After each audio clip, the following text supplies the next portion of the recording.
আসসালামু আলাইকুম সুপ্রিয় দর্শক, আশা করি সবাই ভালো আছেন। আমার কথার মাঝখানে আপনারা একটা ভিডিও দেখতে পাচ্ছেন। ভিডিওতে একটা ছিদ্র দেখা যাচ্ছে একটা সাদা অংশের মাঝখানে। তার মাঝখানে কিছু ময়লা বা পুঁজের মতো দেখা যাচ্ছে। দর্শক, এটা হচ্ছে কানের পর্দা ছিদ্র। এটা কানের পর্দার মধ্যে একটা ছিদ্রের ছবি আপনারা দেখতে পাচ্ছেন এবং সেখানে কিছু পুঁজ বা ইনফেকশন দেখা যাচ্ছে।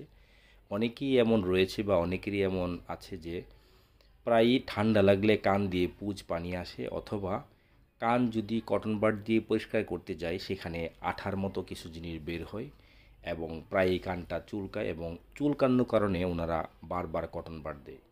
দর্শক, যদি এমন কান দিয়ে পুঁজ পানি বা ইনফেকশন আসে আর আমরা যদি কান বারবার পরিষ্কার করার চেষ্টা করি, সেক্ষেত্রে কানের যে ছিদ্রটা রয়েছে, যে ছিদ্র দিয়ে পুঁজটা আসে, সেটা আরও বড় হবে এবং ইনফেকশনের মাত্রাটা বেড়ে যাবে।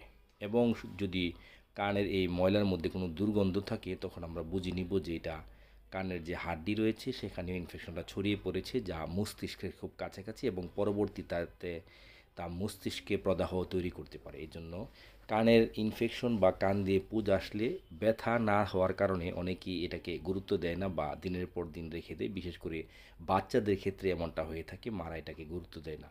না দর্শক, অবশ্যই কানের মধ্যে ইনফেকশন হলে আপনারা এটাকে গুরুত্ব দিবেন, কেননা তা মস্তিষ্কে ছড়িয়ে গেলে মস্তিষ্কের প্রদাহ তৈরি করবে এবং পরবর্তীতে জটিলতা তৈরি করতে পারে।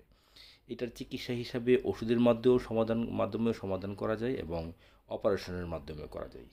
যদি আপনি অপারেশন করে সমাধান করতে চান, সেক্ষেত্রে স্থায়ীভাবে পুঁজ পড়া বন্ধ হয়ে যাবে আর কখনো পুঁজ পড়বে না। আপনারা এই পদ্ধতিতে যেতে পারেন। আর যাদের ওষুধে কাজ করে না, তাদের ক্ষেত্রে আমরা অবশ্যই অপারেশন সাজেস্ট করে থাকি। তবে আমাদের কাছে অনেক রোগীরা এসছেন যারা দীর্ঘদিন ধরে ওষুধ খেয়েছেন, কানের পুঁজ বা ইনফেকশন ভালো হয় না।